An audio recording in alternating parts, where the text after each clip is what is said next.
Hello बच्चों, चलिए प्रश्न को देखते हैं। प्रश्न है, आकृति में त्रिभुज ए बी सी की भुजा BC पर एक बिंदु D इस प्रकार स्थित है कि BD बट्टा CD बराबर AB बट्टा AC है। सिद्ध कीजिए कि AD कोण BAC का समद्वि भाजक है। तो प्रश्न को हल करें उससे पहले जो प्रश्न की मुख्य अवधारणा है उस पर विचार करते हैं। तो इस प्रश्न के लिए जो मुख्य अवधारणा है वह हो जाएगी थेल्स प्रमेय, अर्थात हम यहाँ पर यह देखेंगे कि थेल्स प्रमेय क्या होती है। तो यहाँ पर लिखेंगे किसी त्रिभुज की एक भुजा के समांतर कोई रेखा शेष दो भुजाओं को भिन्न बिंदुओं पर प्रतिच्छेद करे तो वह उन्हें एक ही अनुपात में काटती है। अब हमें दिया गया आकृति में त्रिभुज ABC, तो ये है त्रिभुज A, B और C। BC भुजा पर कोई बिंदु है यहाँ पर D, जो कि इस प्रकार स्थित है कि BD बट्टा CD बराबर है AB बट्टा AC के। हमें सिद्ध करना है कि ये जो AD है वह क्या करती है, कोण A को समद्विभाजित करती है, अर्थात ये कोण इस कोण के बराबर सिद्ध करना है। तो हम यहाँ पर क्या करते हैं, सबसे पहले एक रचना करते हैं।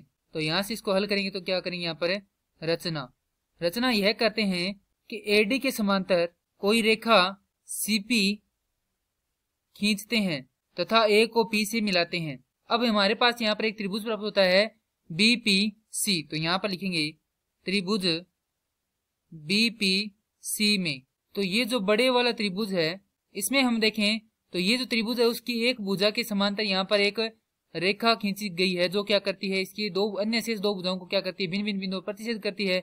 तो यह क्या करेगी, इनको एक ही अनुपात में विभाजित करेगी। तो यहाँ पर लिखेंगे थेल्स प्रमेय से चूंकि AD समांतर है CP के या PC के, तो यहां से हम लिख सकते हैं इसलिए BA बटा या AB बटा AP बराबर है BD बटा DC। ये आ जाती है हमारे पास समीकरण संख्या 1। अब हम देखें तो यहाँ पर AD समांतर है PC के, तो ये दोनों समांतर उन्हें तिर्यक रेखा कौन काट रही है, AC काट रही है। तो यहाँ पर ये जो कोण है इस कोण के बराबर होगा। क्यों बराबर होगा, क्योंकि ये दोनों क्या एकांतर कोण है। उसी प्रकार कोण BAD बराबर होगा किसके, कोण P के, क्योंकि ये क्या है, संगत कोण है। अब हमें यहाँ पर प्रश्न में एक अनुपात दिया गया है उसको देखते हैं। तो अनुपात है हमारे पास BD बटा CD बराबर है AB बटा AC के। ये आ गई हमारे पास समीकरण संख्या 2। तो समीकरण 1 व 2 से हम देखें तो हमारे पास प्राप्त होता है कि जो AP है वो किसके बराबर है, AC के बराबर है। तो यदि AP AC के बराबर है तो ये क्या बन जाएगा, एक समद्वि बाहु त्रिभुज बन जाएगा। और सम्मुख भुजाओं के, माफ कीजिए, बराबर भुजाओं की सम्मुख कोण क्या होते हैं, आपस में बराबर होते हैं। तो कोण P किसके बराबर हो जाएगा, कोण C के बराबर हो जाएगा।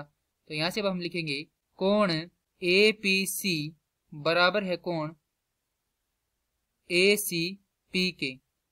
क्यों बराबर है, बराबर भुजाओं के सम्मुख कोण। उसके बाद हम यहाँ पर लिख सकते हैं कि कोण P बराबर है कोण BAD के। क्यों बराबर है, क्योंकि ये क्या है, संगत कोण है, तो संगत कोण।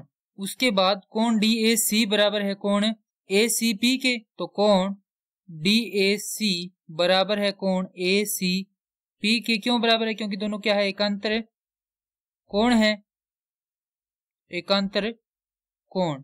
तो यहां से हम क्या लिख सकते हैं, यहां से हम लिख सकते हैं कि कोण BAD बराबर है कोण DAC के, अर्थात BAD ये कोण और DAC ये कोण दोनों क्या है, बराबर हैं। तो बराबर होने का अर्थ यह हुआ कि ये जो रेखा AD है वह क्या करती है, इन दोनों को बराबर भागों में बांटती है। तो यहां पर लिख सकते हैं कि AD समद्वि भाजक कोण BAC का।